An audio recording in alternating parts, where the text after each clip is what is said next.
This video presents theories primarily sourced from anonymous, unverified material found on the dark web. As such, the accuracy of the content cannot be confirmed, and these theories may not be reliable. The views expressed do not reflect those of Unveiling Mysteries, and we do not endorse the authenticity of the information presented. We encourage viewers to approach these theories critically and conduct their own research. The internet is abuzz. Conspiracy theories are swirling. At the center of it all is Sean P. Diddy Combs, arrested on September 16, 2024, on charges of sex trafficking, racketeering, and facilitating prostitution. He has pleaded not guilty. The timing of his arrest, coinciding with the UN Summit of the Future, has fueled speculation. Could this be a case of smoke and mirrors? Whispers from the dark web suggest a more sinister narrative. Sean Combs was born in Harlem in 1969. His father, tragically murdered, was allegedly connected to drug lord Frank Lucas. Despite a childhood marked by violence and poverty, Combs attended prestigious schools and later Howard University. His rapid rise to fame and fortune has always been a source of intrigue. Rumors have circulated for years about Combs' alleged ties to powerful and secretive organizations. These claims have never been substantiated, but they persist nonetheless. Could Combs' connections have played a role in his alleged involvement in the events that led to his arrest? Theories abound, but concrete evidence remains elusive. The news of P. Diddy's arrest sent shockwaves through the entertainment industry and beyond. The charges were serious: sex trafficking, racketeering, and facilitating prostitution. Law enforcement officials were tight-lipped, citing the ongoing investigation. What raised eyebrows was the timing of the arrest, coinciding perfectly with the UN Summit of the Future. The summit was focused on addressing global challenges, including climate change, poverty, and inequality. The dark web was ablaze with theories suggesting that Diddy's arrest was a coordinated attempt to divert attention from the summit. P. Diddy responded swiftly to the allegations. His legal team issued a statement proclaiming his innocence and denouncing the charges as baseless. The media went into overdrive, covering the arrest and the subsequent fallout. Social media erupted with a mixture of disbelief, outrage, and morbid fascination. Some expressed unwavering support for Diddy, refusing to believe the accusations. Others condemned him swiftly, pointing to the charges as evidence of a dark side hidden beneath his carefully cultivated persona.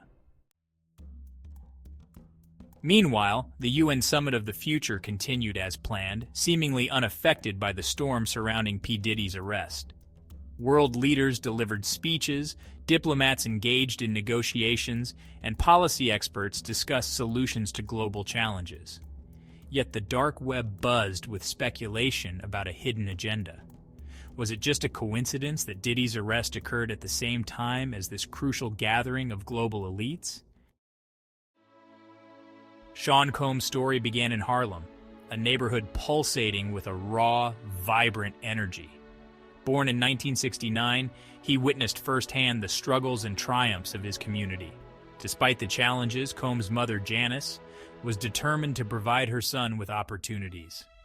She enrolled him in prestigious private schools outside of Harlem. Combs thrived in this new environment, excelling academically and demonstrating a natural charisma that drew people to him. However, looming over Combs' childhood was a dark cloud, a tragedy that would forever shape his life. His father, Melvin Combs, was an associate of notorious Harlem drug kingpin Frank Lucas. Melvin Combs met an untimely end when Sean was just 3 years old. Gunned down in a Manhattan park, his murder remained unsolved. The shadow of Frank Lucas would follow Combs throughout his life. Undeterred by tragedy, Combs continued on his path to success. He enrolled at Howard University, where he began to hone his entrepreneurial skills. He landed an internship at Uptown Records, where he quickly rose through the ranks. His ability to spot talent and his knack for marketing and promotion were undeniable. However, whispers followed him. suggesting that his connections had paved the way for his success. P. Diddy's white parties were legendary, attracting a who's who of A-list celebrities, music moguls, and socialites. The dress code was strictly enforced, white attire only. The parties were a dazzling display of wealth, extravagance, and exclusivity. For P. Diddy, the white parties were more than just parties. They were a carefully crafted extension of his brand. They were a testament to his success and his ability to bring together the most powerful people in the world. But beneath the surface of these glittering gatherings, whispers of something darker began to circulate. Rumors spread like wildfire, tales of a hidden agenda lurking beneath the veneer of glamour and celebration. The dark web became a hotbed for speculation about the true nature of P. Diddy's white parties. Some whispered that the parties were not merely social gatherings, but events designed to compromise the rich and powerful. They claimed that Diddy was using the parties to gather compromising material on his guests. One of the most disturbing rumors surrounding the white parties centered around an alleged after-party, a secret gathering known only as the Freak-Off. Details about the Freak-Off were scarce and often contradictory, fueled by hearsay and speculation. Some claimed that it involved drug-fueled orgies, while others spoke of bizarre rituals and occult practices. The most disturbing allegations centered around the consumption of adrenochrome, a psychoactive drug said to be harvested from the adrenal glands of tortured victims. Whether the freak-off was a figment of someone's imagination or a terrifying reality remained a matter of debate. As whispers of the white parties and the alleged freak-off circulated, a far more sinister narrative began to take shape. The whispers spoke of torture, of young lives ensnared in a web of depravity and control, all orchestrated by P. Diddy and his powerful associates. These allegations, if true, painted a horrifying picture of exploitation and abuse.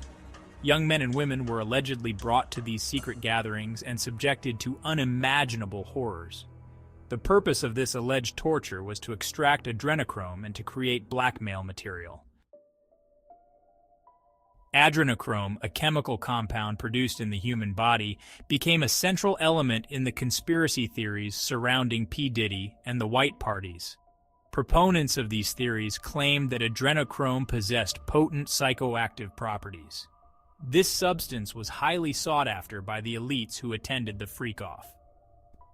The torture inflicted upon the victims was a calculated means to maximize the production of adrenochrome.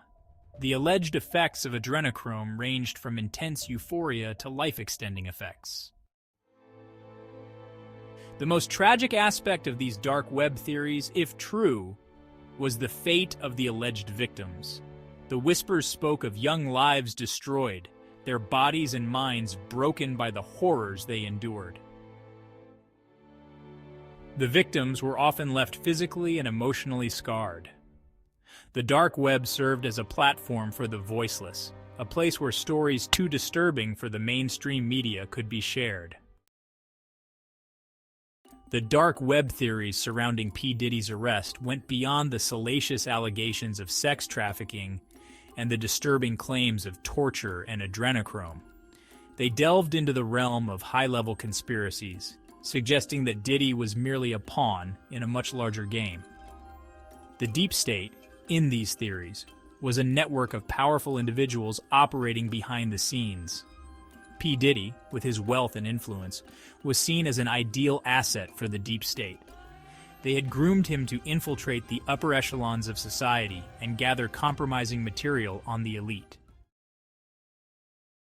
The dark web was rife with speculation about the CIA's alleged involvement in P. Diddy's rise to fame and his subsequent downfall. Some theories posited that the CIA had identified Diddy as a potential asset early on. They had cultivated him, providing him with opportunities and connections that propelled his career forward. In return, Diddy allegedly used his access to gather information and exert influence on behalf of the agency. The white parties were not just lavish gatherings. but carefully orchestrated operations designed to compromise powerful individuals. The timing of P. Diddy's arrest, coinciding with the UN summit, struck many as more than mere coincidence. It was a classic case of bread and circuses, used to distract the masses. What better way to divert attention from the global elite than a juicy celebrity scandal? The media, hungry for a sensational story, took the bait. Headlines screamed about Diddy's arrest and the potential downfall of a hip-hop icon. The UN Summit of the Future, ostensibly a gathering to address global challenges, was viewed by the conspiracy-minded as something far more sinister. They believed it was a meeting of the so-called New World Order, intent on ushering in a global government. The dark web buzzed with talk of secret agreements being made at the summit. These agreements, they claimed, would pave the way for a totalitarian world government. Section 3. Sacrificing a pawn? P. Diddy was merely a pawn, a distraction for the deep state's agenda. His arrest diverted attention from the UN summit and discredited him in the black community. It reinforced the narrative of a corrupt elite, eroding public trust. Section 1. A blueprint for control. The heart of the dark web theories surrounding P. Diddy's arrest was not about the man himself, but rather what his arrest was meant to obscure. Whispers pointed to a chilling document, said to be circulating among the global elite, a blueprint for a new world order. Allegedly from the Potsdam Institute, it laid out a plan for centralized global control over resources and population. The world's elites meeting at the UN summit were not there to solve global problems, but to solidify their grip on power. The document was the framework for this power grab, a roadmap to a future where a select few dictated the lives of billions. Section 2. Surrendering sovereignty. 193 nations at the UN Summit of the Future allegedly agreed to a global power grab. Whispers claimed they signed away their sovereignty, ceding power to a centralized global authority. This authority would operate above national laws, accountable only to itself. Enforcing the Potsdam document, it would use any means necessary for population control. National borders would become meaningless. Governments reduced to puppets, executing the global authority's directives. National identity dismantled, replaced with homogeneous global citizenship. A new era of global governance, marked by control and suppression, was dawning. Section 1. Unverified truths. The allegations surrounding P. Diddy's arrest, elite gatherings, and a global agenda are chilling yet unverified. The dark web is a source of disturbing information and misinformation. Approach these theories critically. Absence of evidence isn't proof of truth. In the digital age, fact and fiction blur, spreading rapidly without context. Conspiracy theories offer simple explanations for complex events, tapping into fears. Succumbing to these theories without critical examination can be dangerous. It can lead to distrust of institutions, rejection of evidence, and even violence. The antidote to misinformation is critical thinking and demanding evidence. P. Diddy's case will unfold in court based on facts, not speculation. At this moment, P. Diddy's situation plays a role in what's being referred to as the Great Event, a mysterious and potentially pivotal occurrence that we will delve into in next week's episode. Stay tuned as we explore more of this unfolding story.